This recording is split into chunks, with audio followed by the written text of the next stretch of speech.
Di 2025 saja, itu kemarin kita bisa mengidentifikasi kurang lebih ada 110 anak ya yang dicoba untuk direkrut oleh beberapa orang ideolog.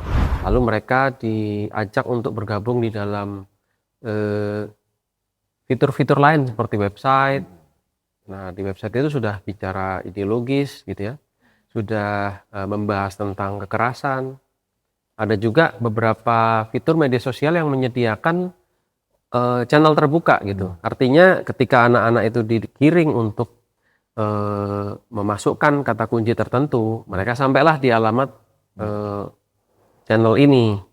Nah, di situ dibuat nyaman, dibuat merasa memiliki relasi, merasa memiliki komunitas baru. Yang paling rentan yang bermasalah secara komunikasi ya di dalam rumahnya, komunikasi di sekolahnya, mungkin yang bersangkutan menerima bullying di lingkungannya, kemudian di rumah dia tidak mendapatkan sharing informasi atau mungkin cross check opini, second opini dari orang tuanya. Kalau dia dapat ini bagaimana? Beberapa ahli, salah satunya Fatali Moghadam itu ya, membuat sebuah teori the stairway to the terrorism ideologis itu ya. Jadi bagaimana ideologi itu sebenarnya tidak ujuk-ujuk pelaku jadi pengagum kekerasan melakukan aksi teror, tapi digiring pelan-pelan. Sudah hadir bersama saya juru bicara Densus 88 Anti Teror Mabes Polri, AKBP Maindra Eka Wardana. Selamat sore, Mas. Selamat sore, kalian. Bapak ini ya. Panggil Mas saja. Panggil Mas saja ya. Apa kabar, Mas? Baik, Mbak Lia, Mas Lukman. Ya. Makasih banyak, Mas, di tengah kesibukannya masih meluangkan waktu untuk ngobrol-ngobrol dengan kita, dengan sahabat Liputan 6. Dan kali ini tema kita serius tapi penting sih memang dibahas ya, Mas ya. Kan kemarin juga kita tahu ada baru sebulan Mas ya, belum ya, beberapa minggu lalu sebuah ledakan terjadi di sebuah sekolah tempat pendidikan. Kalau dari hasil gelar perkara yang dilakukan dengan BNPT, Kejaksaan Agung, Polri dan beberapa aparatur hukum yang lain, karena kita rujukannya ketika menyebut seseorang teroris atau tidak, atau mungkin aksi, itu berdasarkan Undang-Undang Nomor 5 tahun 2018, dan di situ ada motif ideologis, ada motif politik, ya kan, menimbulkan ketakutan dan sebagainya. Beberapa unsur mungkin terpenuhi, namun di dalam forum tersebut menyatakan belum masuk wilayah ke terorisme karena itu masih dianggap tidak ada unsur ideologis dan muatan politik sama sekali. Jadi masih lemah di sana. Kemarahan di hatinya ya, atas hal-hal yang dia terima gitu. Betul sekali. Nah, ini mengapa anak-anak ya justru menjadi sasaran mereka tuh, sasaran dan rekrutan dari agen-agen teroris inilah, calon pengantin lah. Ya, kita amati bahwa mulai 2023 itu terjadi tren yang sangat signifikan ya. Pasca COVID lah ya. Anak-anak Gen Alpha ini kita bisa sebut mereka sebagai digital native. Jadi lahir di era digital yang memang antara kemampuannya dengan sumber daya yang sudah disiapkan alam ini ketemu. Ya. Akhirnya mereka lebih familiar dengan dunia digital, dengan gadget. Nah, kemudian satu sisi mereka juga punya kerentanan karena memang ada ungkapan crime is the shadow of civilization ya. Bahwa kejahatan itu bayang-bayang peradaban. Dia peradabannya kemana itu kejahatan juga membayangi. Nah, sekarang dengan hadirnya teknologi informasi yang sangat mudah, praktis, nah di balik itu menyimpan sebuah kerentanan. Nah, itulah kenapa anak-anak sekarang jadi rentan terpapar karena ideologi ini dari yang offline berkembang juga ke online seperti itu. Dan sepakat dengan Mas, kalau akhirnya kemarin juga pernyataan Mas Maindra ya waktu kita sama Mabes Polri bahwa memang sekarang ini si jaringan-jaringan teroris ini mengincar anak-anak. Ini berarti ada pola perubahan perekrutan. Ya, jadi Densus 88 menangani kasus anak itu bukan hanya pada saat ini. Tapi dari 2011 sampai 2017 itu kurang lebih ada anak-anak yang terlibat jaringan teror. Tapi pada saat itu pola perekrutannya itu terkait dengan hubungan kekeluargaan, kemudian relasi sosial, kemudian ada kaitan-kaitan di sekeliling dari ideolog ini. Nah, yang membuat orang terkejut di 2025 saja, itu kemarin kita bisa mengidentifikasi kurang lebih ada 110 anak ya yang dicoba untuk direkrut oleh beberapa orang ideolog. Nah, di sini ada perbandingan data yang signifikan, tapi kita juga melihat keluar bahwa tidak hanya Indonesia ya, jadi beberapa negara tetangga kita juga terdampak dengan fenomena ini, bahkan di beberapa negara maju seperti Amerika, di Eropa juga mengalami hal yang sama. Nah, bahkan di Australia kita dengar pemerintahnya juga melakukan pemberlakuan yang sangat ketat terhadap gadget untuk anak-anak di bawah umur 16 tahun ke bawah itu betul-betul dilarang gitu ya untuk beberapa aktivitas tertentu di dunia digital. Mas, ini anak-anak itu bayanganku tuh sebenarnya umum banget ya. Rentang usia yang paling banyak ditemuin Densus, Mas. Kemarin antara 10 sampai 18, tetapi ketika kita dalami ya kurang lebih di umur 16 sampai 18 tahun. Sedang ABG. Sedang ABG-nya. Dan memang mereka sedang mencari sosok Jadi diri yang kira-kira menjadi hero mereka gitu ya, Mas. Iya, betul. Nah, muncullah para radikalis itu yang jadi pahlawan buat mereka.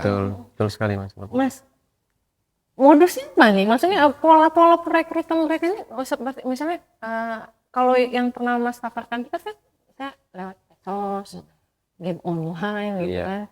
Ini kita kalau ngomongin game online kayaknya hampir semua anak Indonesia sekarang main nih, Mas. Nah, itu mereka bagaimana, Mas, pendekatan atau masuknya ini sampai akhirnya anak-anak ini bisa terbawa, terpengaruh. Ya, untuk pola perekrutan yang kita anggap ini mutakhir ya, yang dulu tidak ada sebelumnya kok sekarang jadi ada gitu. Contohnya seperti game online tadi itu beberapa pemain di dalam aplikasi itu kan bisa bermain bersama-sama.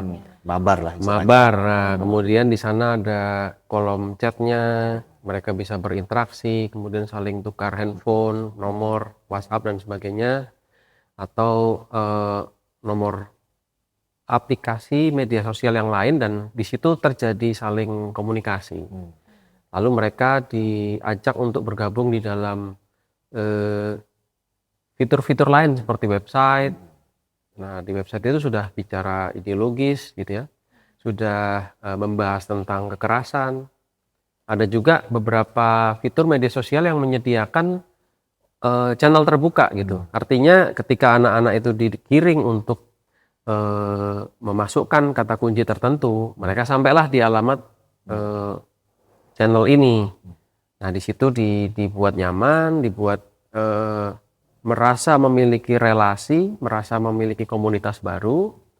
Kemudian ya beberapa yang rentan kemudian melihat, oh bagus juga ini. Jadi ketika dia merasa artinya sendiri, kemudian juga ada sosok-sosok yang memang punya potensi kerentanan ke sana. Misalnya melihat beberapa adegan-adegan kekerasan tersebut sebagai inspirasi, atau mungkin dia kemudian menyukai ya, ketemulah kolam yang dia cari selama ini gitu. Dan di sana terjadi interaksi, mereka membahas banyak isu gitu ya. Kemudian di usia-usia remaja kadang teman itu lebih didengar daripada orang tua. Nah, disitulah banyak orang yang saling anak-anak ini kemudian saling merespon permasalahan-permasalahan yang mereka lemparkan di grup. Jadi, oh ini kita punya kekuatan baru gitu, punya komunitas gitu.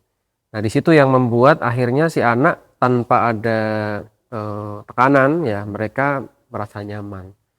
Nah, kemudian ideologi disusupkan dengan cara mungkin mengirimkan konten, video-video pendek, atau mungkin isu-isu yang terjadi di Timur Tengah, mungkin di beberapa negara tetangga yang mungkin itu beririsan dengan agama ya gitu ya, mulai dengan masalah identitas dikirimkan di sana, dan di situ kan akan muncul emosi-emosi, ekspresi-ekspresi simpati dan sebagainya. Nah di situ pelan-pelan perubahan akan dibawa gitu, seperti itu Mas. Berarti berarti di awal mungkin mereka mengajaknya itu lebih ke bicaranya tuh bicara masih soal umum gitu, lama-lama mungkin diarahkannya soal ya kayak tadi Masnya ideologi, soal apa ya, kondisi-kondisi, maaf nih kalau kita bicara mungkin soal apa negara nggak bisa menangani korupsi gitu ya, seperti itu ya Mas. Jadi Banyak orang kemiskinan dan segala macam, isu-isu seperti itu yang dibangun ya Mas. Betul. Jadi kalau untuk kelompok jaringan teror yang dilarang di undang-undang kita itu memang ideologinya sudah keluar daripada ideologi Pancasila gitu ya. Ketidaksepakatan mereka terhadap Pancasila dan sebagainya itu yang diglorifikasi. Nah kemudian dengan tawaran ideologi yang diberikan kepada anak-anak, mereka menganggap bahwa oh ya solusinya ini gitu, solusinya ideologi ini gitu. Nah di situ sudah terjadi sebuah propaganda, kemudian rekrutmen juga terjadi seperti itu. nah ini kalau bisa dibilang kan kondisi profil psikologi seperti apa tuh Mas yang kira-kira Diincar ya? paling mudah direkrut Ya. oleh para agen-agen teroris ini melalui cara-cara digital Ya. seperti ini? Yang kita amati memang yang paling rentan yang bermasalah secara komunikasi ya di dalam rumahnya, komunikasi di sekolahnya, mungkin yang bersangkutan menerima bullying di lingkungannya, kemudian di rumah dia tidak mendapatkan sharing informasi atau mungkin cross check second opini dari orang tuanya, kalau dia dapat ini bagaimana. Itu yang rata-rata kami temukan. Kemudian di beberapa keluarga yang boleh dikatakan broken home, ya sehingga di situ kerentanan anak makin keras. Kenapa? Karena dari sisi keberadaan dia sendiri di rumah sudah rentan, lalu ketika masuk ke dalam jaringan kelompok ini merasa dia punya barrier gitu ya, dia punya sebuah circle yang utuh gitu, yang bisa mengisi kekosongan dia. Jadi memang profil dari keluarga, lalu kondisi lingkungan di internal keluarga itu ya berpengaruh sekali. Iya, artinya psikis anak sendiri ketika komunikasi di rumahnya baik-baik saja, hubungan dengan orang tuanya baik, ada keterbukaan. Ketika dia mendapati kondisi yang baru, dia pasti segera lapor orang tuanya pasti akan meng-cross check, dan mana yang boleh dan tidak untuk diakses, pasti orang tuanya akan melarang. Karena di luar 110 ini banyak juga kita temui yang memang dia punya kedekatan dengan guru ya. Kemudian dia tanyakan guru BK-nya, "Bu, ini apaan?" "Oh, jangan nak, ini bahaya." Gitu. Ada yang berusaha live gitu ya. Lalu ditarik lagi. Dia nggak nyaman, dia keluar. Ada proses disengagement juga. Jadi beberapa anak yang kritis, yang secara mental health dia baik-baik saja, secara kondisi komunikasi dia dengan orang-orang di sekitarnya, orang yang lebih dewasa juga bagus, dia cross check gitu ya. Jadi dia keluar. Artinya tidak semua melalui itu.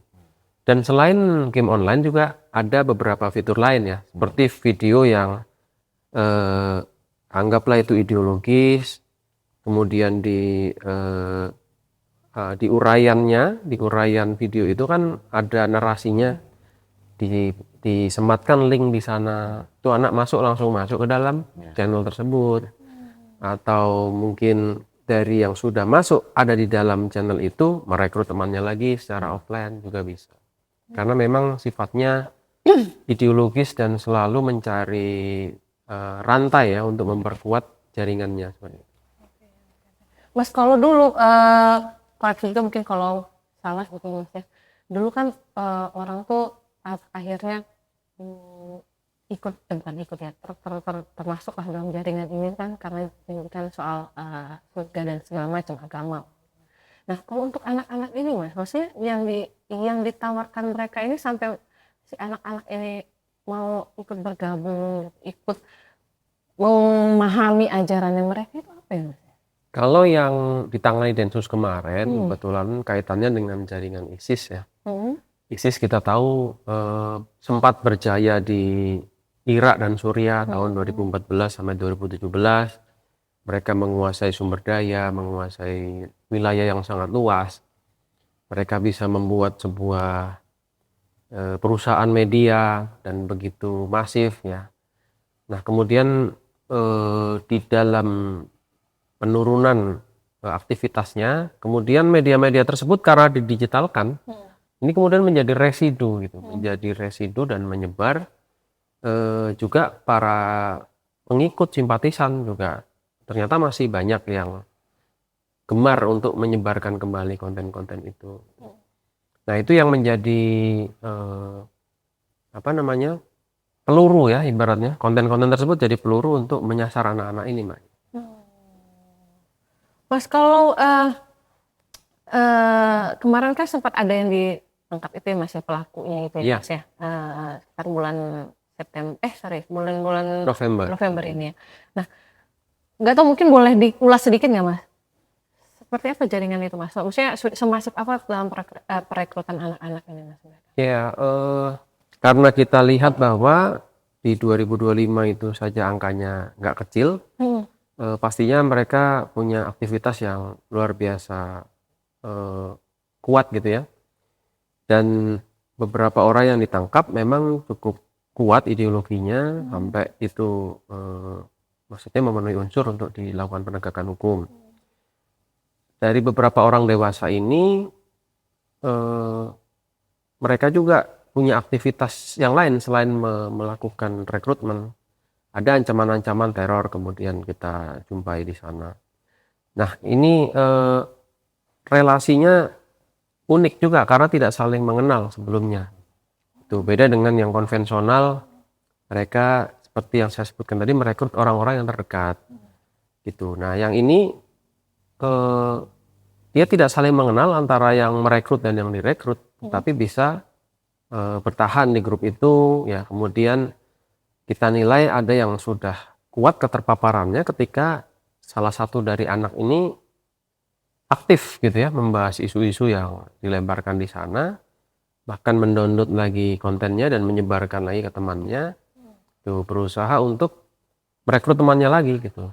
Nah, ini aktivitas yang memang tidak ada di dunia nyata, mereka tidak saling bertemu, bahkan secara geolokasi pun berjauhan, tetapi aktivitasnya lumayan hidup ya, kalau kita boleh katakan sangat hidup.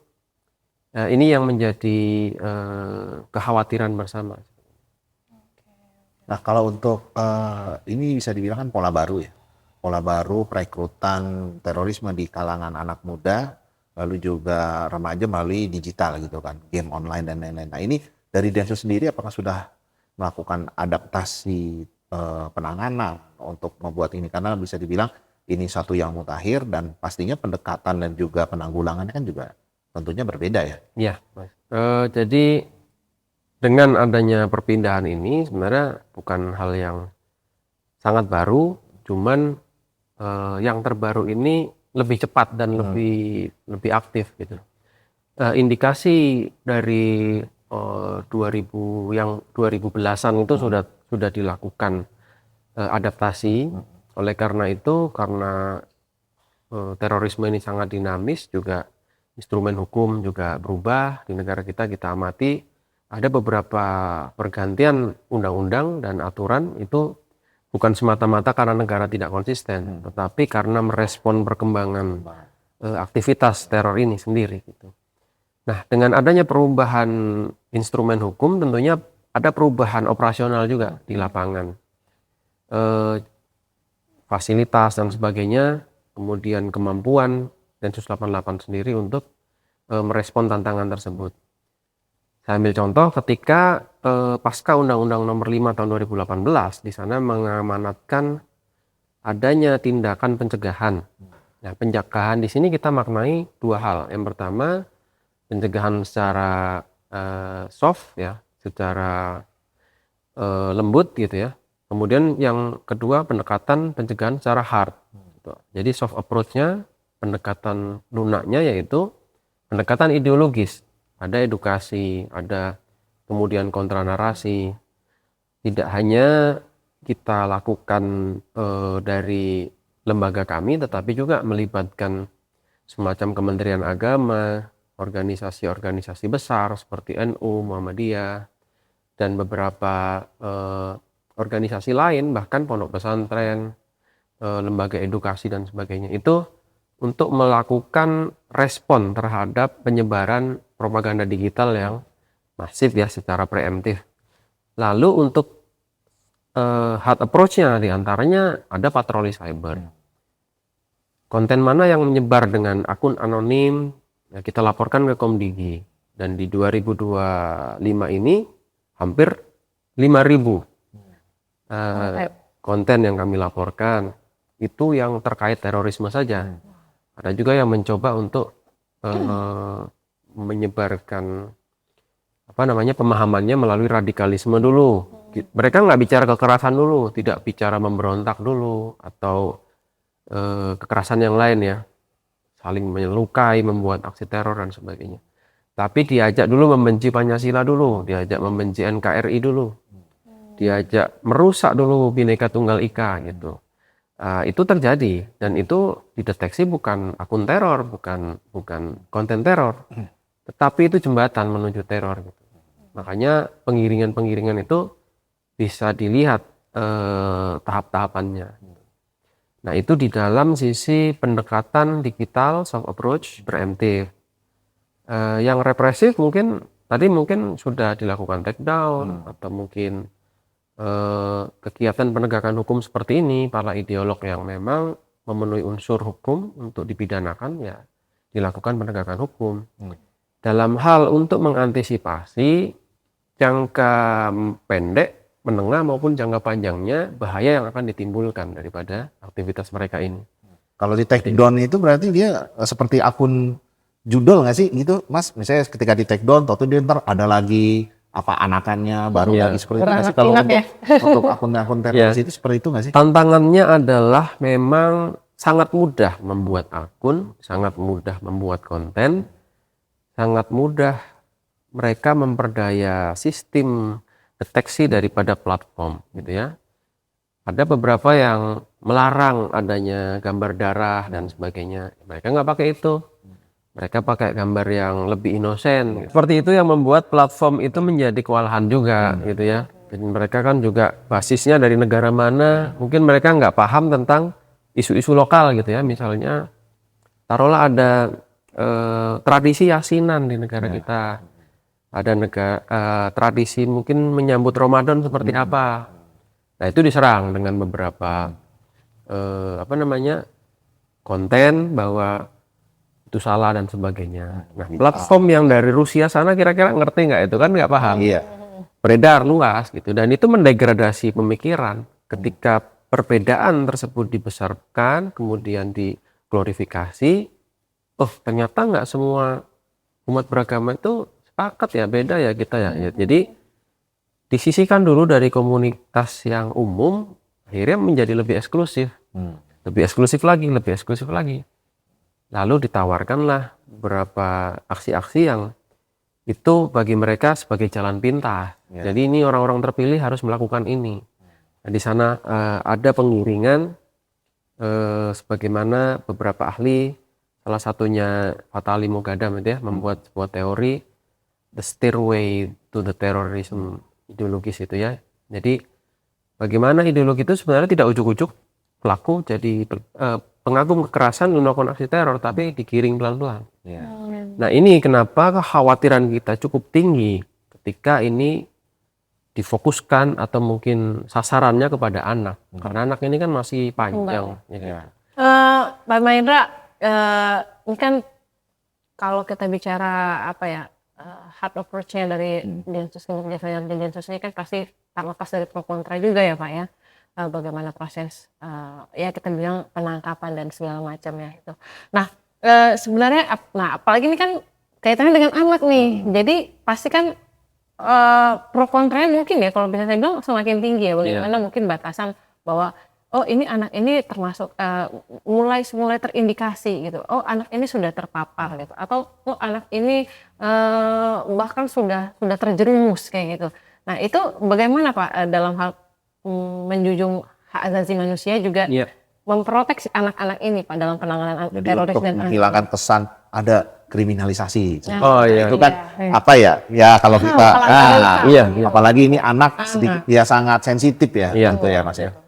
Kita punya undang-undang anak dan itu sangat lex spesialis, artinya terkait dengan fokus utama anak itu negara sepakat bahwa yang dinomorsatukan adalah privasi, yang kedua masa depan dia, dan segala hal yang membuat dia akan terstigma. Jadi itu adalah prioritas. Makanya di dalam penanganan anak ini, walaupun kasusnya extraordinary, rekrutmen terorisme juga sangat hati-hati kami melakukan penanganan. Kami melibatkan seluruh stakeholder yang berkompeten, yang memiliki kewenangan untuk berkomitmen di dalam menjaga hal-hal tersebut. Kemudian anak-anak ini menjadi korban. Jadi kita para aparat penegak hukum sepakat bahwa mereka ini korban perekrutan. Gitu. Jadi makanya harus dilakukan sebuah rehabilitasi yang proper sesuai dengan usianya, sesuai dengan masa-masanya. Seperti mungkin ada beberapa daerah yang punya safe house ya untuk melakukan pembinaan terhadap anak. Itu difasilitasi oleh Pemda-Pemda dan itu berjalan termasuk dengan media dan sebagainya. Kita himbau supaya tidak mengglorifikasi identitas, mungkin kemudian sekolahnya dan sebagainya, supaya si anak juga tetap merasa nyaman dan bisa keluar daripada circle itu secara baik-baik. Ya, Seperti itu. makanya kita menulis itu adalah anak berurusan dengan Anak berurusan dengan Ya. hukum, betul. Pak Mendra, mungkin agak sedikit ke belakang nih Bang Lukman. Nah, tadi kan anak-anak ini jaringan ini kan masuknya lewat medsos, lewat game online. Itu terdeteksi kelompok-kelompok itu apakah dari Indonesia atau dari luar? Dan pengen tahu juga Pak, sebenarnya kalau mungkin sekitar 5 tahun lalu atau 3 tahun lalu itu cukup masuk penangkapan teroris.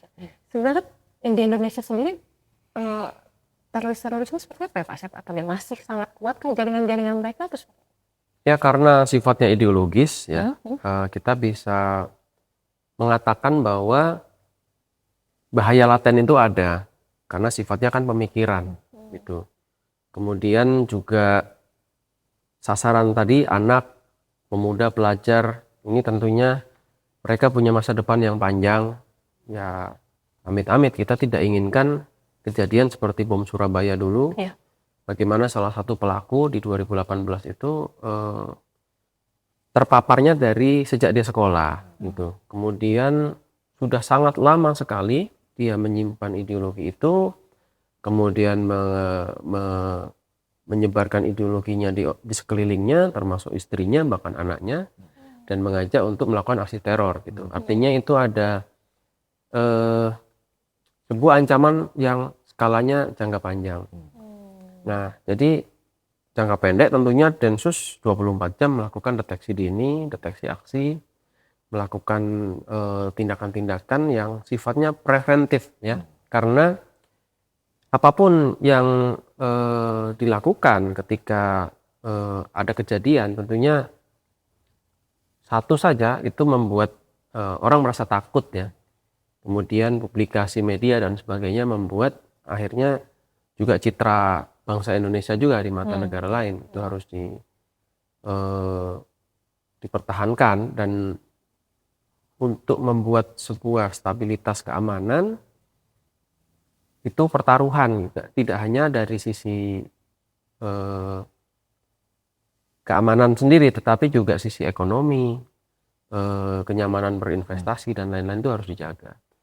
Makanya kalau untuk bilang ancaman mungkin sudah berevolusi. Sekarang sudah zamannya menggunakan berbagai macam fasilitas komunikasi, karena kita tahu ideologi sangat erat kaitannya dengan komunikasi. Dan komunikasi hari ini makin hari makin membuat mudah dan apa ya, boleh dikatakan lebih sporadis ya. Sporadis, terbuka. Kalau dulu komunikasi itu kan terkontrol gitu, tapi dengan adanya mudahnya mengakses internet, bahkan pilihan penyedia internet sendiri sudah sangat bervariasi. Betul. Ya. Yang dulu mungkin kita punya BUMN ngelola telekomunikasi internet, sekarang ada perusahaan asing Iya. masuk dengan mudahnya, masuk di blank spot yang mungkin tidak bisa dijangkau, dan itu kan menimbulkan celah gitu ya. Gitu. Diblokir pun pakai VPN. Iya. Seperti itu. Jadi itu apa namanya? Di sanalah celah-celahnya. Kemudian kalau bicara ancaman selalu ada. Bahkan di negara maju pun seperti Amerika terkait terorisme, ekstremisme itu mereka sangat mengedepankan awareness mereka. Dan di luar negeri juga kayak Bapak bilang tadi, pola perekrutannya itu hampir sama ya. Iya. Dengan caranya mulai ke anak-anak atau remaja ya, Iya. Pak ya. Betul sekali.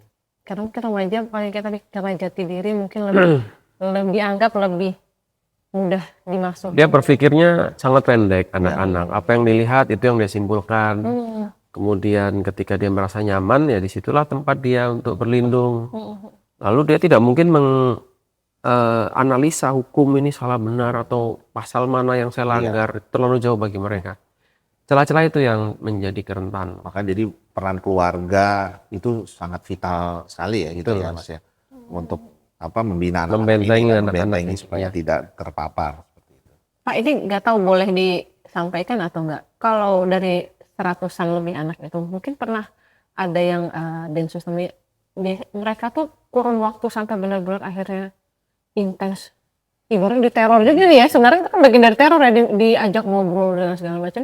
Itu berapa lama dan sampai pernah nggak sebenarnya mereka menarik diri terus dikejar karena Yang kami lihat ya seintens itu, karena ada yang sudah keluar, ditarik lagi, sudah lapor ke gurunya, ditarik lagi, lama-lama anak ini jadi ya udahlah, ya saya biar aja ditarik tapi saya nggak respon gitu, jadi pembaca yang pasif gitu ya. Ada juga yang seperti itu. tapi kalau dari kayak tadi misalnya saya jadi pembaca yang pasif, bukannya lama-lama bisa terpapar juga gitu. Sebenarnya dengan membuka konten itu sudah terpapar ya. Iya. Cuma kalau kita keluar dari rumah kena matahari, namanya terpapar matahari. Walaupun memang kita nggak sengaja ya. Iya. Jadi exposure itu memang begitu kita read itu sudah terpapar, jadi pasif, terpapar pasif. Ketika kita forward itu sudah aktif. Karena forwardnya karena sepakat nih ini maksud saya gitu ya. Kita ngomongnya serius tapi memang ini penting banget karena memang Iya. tadi ya supaya anak-anak kita ini memang dekat banget sama gadget, Betul. sosial media, komunikasinya semakin lancar gitu ya Iya. Pak ya. Ada nggak sih Pak ciri-ciri anak yang kayaknya ini Mulai terindikasi gitu atau ya apa gitu Pak tanda-tandanya kok ada kan ciri-ciri anak yang mungkin kalau dia pengguna narkoba apa ciri-cirinya? kadang banyak orang tua yang nggak paham nih ketika dilihat anak, wah ini Ada anak kok kritis gitu semakin ya? enggak, misalnya ini Rajin. biasanya dia jarang sholat gitu. Tiba-tiba wah anak saya jarang sholat nih ngaji di ya udah nggak apa-apa bertemu dengan kawan melalui media online. Oh iya nggak apa-apa silakan teruskan. Ternyata selain mungkin mereka oke sholatnya positif ya, tapi di luar itu pengajian-pengajian yang mungkin orang tuanya tidak tahu gitu kan. Nah itu akhirnya justru malah membahayakan. Iya, betul. Jadi dari pengalaman bertugas di Densus, kami melihat memang artinya rekrutmen ini tidak luput daripada objek yang direkrut. Jadi kalau kita mayoritas orang beragama di negara kita, maka segmentasi yang paling masuk itu dengan metode agama gitu ya. Dan memang kita lihat banyak trik-trik yang digunakan perekrut supaya orang ikut. Nah, kemudian yang paling indikator yang paling jelas tadi dia akan makin eksklusif gitu. Kenapa dia bisa bertindak di luar daripada nalar kita bersama? Karena pemikirannya yang eksklusif tadi. Dia merasa beda dengan orang lain. Dia pasti disampaikan bahwa kamu orang terpilih, sudah masuk ke komunitas kita ini, kalau yang nggak terpilih pasti terlempar, terbuang. Ya, kamu bisa bertahan, kamu bisa ibaratnya konsisten di dalam komunitas ini karena kamu yang dipilih gitu. Nah, anak digituin kan makin Iya. ini ya, merasa bahwa nah ini yang ketemu ya gitu, apa yang dia cari. Artinya pasti dia lebih eksklusif. Kenapa dia tega melakukan penyerangan itu? Karena memang yaitu korbannya bukan bagian dari saya. Artinya dia dikeluarkan dulu dari ikatan sosial. Berarti yang semula itu inklusif, dia dibuat eksklusif dulu dong. Ya. Dan tadi seperti saya katakan, mayoritas umat beragama di negara kita inklusif, menggelar perayaan bersama di lingkungan warga kita, doa bersama, gitu. Misalkan beribadah bareng-bareng dengan segala macam latar belakang keilmuan yang ada, itu menjadi tradisi sih di negara kita gitu ya. Dan hal-hal baik itu tentunya juga para pemuka agama, para ulama kita punya referensi lah. Masyarakat sampai ratusan tahun melakukan itu kan nggak mungkin mereka menyimpang. Artinya itu walaupun itu tidak terjadi di Timur Tengah, taruhlah ya, itu hanya adat kultural kita, tetapi ternyata banyak kebaikan yang bisa diambil. Masyarakat jadi lebih guyup, lebih religius gitu ya, tenggang rasanya lebih tinggi. Itu kemudian diserang gitu. Itu indikator kedua.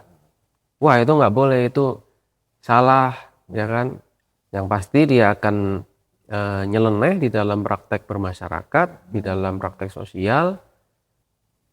Mudah menyalah-nyalahkan orang. Nah, Iya, itu. Apalagi sudah sampai di level tadi, sudah itu kan sudah pemikiran bahwa itu yang akan memotivasi melakukan kekerasan. Karena memang ya ngeliat manusia udah kayak bukan manusia kan, gitu. Kayak benda mati yang dengan mudahnya mereka rusak atau mereka binasakan gitu. Nah, itu kecenderungan indikator. Pastinya dia akan suka berdebat. Apapun didebat. Jangan salah tuh ini. Didebat, habis didebat. Dan di dalam agama manapun saya rasa perdebatan kan tidak dianjurkan ya, terutama bagi umat muslim kan dihindari gitu. Nabi sendiri melarang, tidak menganjurkan perdebatan karena yang menang debat pasti sombong, yang kalah debat jadi jatuh harga dirinya. Nah, itu indikator-indikator yang lain ya yang bisa orang tua jadikan parameter, walaupun anaknya tambah rajin ibadah, tambah ini, tetapi kenapa ada perilaku sosialnya yang menyimpang? Gitu. Penyimpangan itu ya eksklusivitas tadi ya. Eksklusivitas. Dia nggak mau sholat nih, tapi nggak mau berjamaah gitu kan. Iya. Iya kan, seperti itu kan. Bikin jamaah sendiri, jumatan sendiri atau apa, itu sudah sangat perlu diwaspadai kalau sudah jumatan sendiri. Iya. Soalnya kan kemarin yang kita flashback ke kasus yang di SMA 72 itu kan ada ditemukan senjata dan segala macam, maksudnya senjata mainan ya Pak, pistol-pistolan gitu ya, dan ditulis teroris. Apakah juga bisa juga nggak sih Pak kita lihat dari misalnya nih ketika anak kita punya hobi yang nggak biasa misalnya, atau tokoh yang nggak biasa tadi mungkin cenderung lebih pemarah atau apa gitu. Karena kan jadi ibu-ibu nih Pak ya, misalnya anaknya jadi pengen beli pistolan, kita jadi takut nih Pak nih, jangan ada apa-apa gitu. Dan was-was itu juga pasti akan kita trigger juga sebagai orang tua ya Pak. Ideologis erat kaitannya dengan simbol-simbol, dengan nama-nama sosok, figur, idola gitu ya. Makanya orang tua bisa mendeteksi siapa sih idola anak-anak ini, idola kalian siapa sih gitu. Sepanjang idolanya orang-orang yang positif, ya kenapa tidak untuk didukung gitu ya. Kemudian perlu saya tegaskan kalau kasus di SMA 72 memang ini salah satu ancaman baru buat negara kita. Selain tadi saya katakan bahwa ada ancaman ideologi yang membajak kemuliaan agama gitu ya, mengatasnamakan agama tetapi perilakunya malah menyimpang dari agama. Itu juga SMA 72 menyimpan sebuah potensi idola anak-anak. Ada juga ya ternyata orang Itali di situ, ada nama orang Itali, ada nama orang Australia, Brenton Tarrant, kemudian Alexandre Bisonnet dari Amerika atau Kanada itu. Jadi mereka mengidolakan itu. Tentunya ini juga sebuah ancaman ideologis yang baru yang bisa menjadi inspirasi bagi anak. Nah, terkait dengan hobi anak-anak juga bisa menjadi perhatian orang tua gitu. Kecenderungan dia belanja apa nih? Kalau udah belanja senjata, lalu apa namanya? Bahan-bahan kimia yang bisa menimbulkan ledakan low explosive sampai high explosive, ya perlu kita mempertanyakan. Atau mungkin benda-benda yang identik dengan kekerasan, ya artinya itu bisa menjadi alert, tapi kan tinggal bagaimana kita membina. Misalnya dia suka senjata gitu, kemudian kita arahkan dia untuk misalkan menjadi pengagum sosok-sosok pahlawan, atau mungkin sosok-sosok TNI mungkin, ya kan, yang mungkin menjadi idola mereka yang positif. Jadi tinggal kita bina ke arah, mungkin dia bercita-cita menjadi seorang tentara atau polisi gitu ya. Karena kami menemui di dalam permainan game online itu juga dari beberapa interogasi, temuan di lapangan yang dikelola oleh Densus 88, sebenarnya di dalam game online itu dia pengen jadi polisi gitu. Tetapi ideologi ini melihat bagaimana militansi anak ini di game, ditariklah ke grup ini gitu, tapi dibelokkan ke arah yang lain gitu. Padahal setelah kita dekati, kita interogasi bersama dengan beberapa stakeholder yang ada, saya benarnya pengen jadi polisi Pak, katanya. Maka ya udah, berarti konselingnya kan tinggal dikuatkan pendidikannya, diarahkan kepada fokus ininya, lalu kita sampaikan bahwa apa yang kamu ikuti itu menyimpang gitu. Jadi dengan bahasa lain ya yang bisa dicerna anak tentunya, jadi lebih baik fokus kepada cita-citanya apa. Ini pelajaran penting yang berharga banget nih dari ngobrol-ngobrol sama Pak Indra. Mungkin terakhir ya Bang Lukman, karena kita nggak berasa ngobrol serius ini aja udah hampir 45 menit. Nah, Pak, ini terlepas dari kejadian apa yang di SMA 72, temuan-temuan Densus terkait apa namanya anak yang terindikasi mulai dibidik sama jaringan teroris ini, apa nih langkah konkret dari Densus 88 Pak? Karena tadi kan kita sepakat ya Pak, anak-anak yang sedang mencari jati diri ini sebenarnya kan dalam kondisi yang labil juga ya Pak ya, belum lagi juga perjalanan mereka panjang, tapi mereka hidup di era keterbukaan yang batasannya tuh susah banget. Ibaratnya hutan rimba lah, bagaimana semua akses informasi bisa didapat secara sporadis lah. Iya, gimana Pak, jangan sampai ada apa ya kejadian-kejadian berulang lah Pak ya, seperti di lingkungan sekolah dan segala macam. Ya, kita pertama menguatkan sosialisasi, kita menguatkan campaign bahwa sudah ada kasus nih yang barangkali ini satu di antara banyak gitu. Karena melihat beberapa negara juga sedang kewalahan gitu ya mengatasi ini. Bahkan di Australia kemarin, kenapa mereka melarang penggunaan gadget dan media sosial untuk anak yang berusia 16 tahun ke bawah, karena sudah terjadi banyak perundungan di media sosial hingga korbannya itu sampai bunuh diri gitu. Dan kalau sudah seperti itu, apakah baru semuanya aware gitu ya? Artinya tren baru digitalisasi ini harus kita respon dengan respon yang produktif gitu ya. Ini hal yang baik satu sisi, tetapi juga ada bayang-bayang kejahatan yang tersimpan di dalamnya. Jadi kita mengajak seluruh stakeholder, Komdigi kemarin kita ajak, kemudian Kemenko Polkam, BNPT, Kementerian PPPA, Kementerian Sosial, ada KPAI dan lain-lain, untuk kita sama-sama memikirkan bahwa ini tanggung jawab bersama gitu. Karena Densus sendiri tidak bakal bisa menyelesaikan urusan ideologi ini gitu, dan bukan menjadi kebanggaan bagi Densus juga untuk nangkap-nangkapi orang korban daripada rekrutmen yang terus berulang. Maka kita harus punya sebuah langkah bersama bagaimana memutus rantai rekrutmen secara online ini.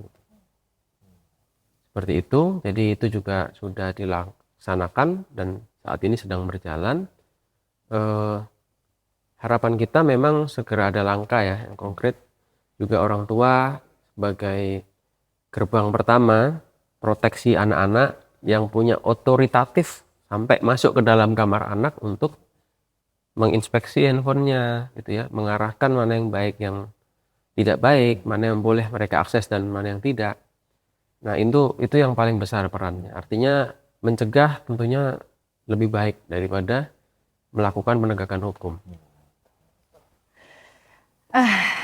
Bang Lukman, berarti Iya. kita nih hidup sebagai orang tua di era Betul. digital Harus dan lebih aware iya. perkembangan anak dan informasi apa saja yang tsunami didapatin. informasi kalau katanya ya.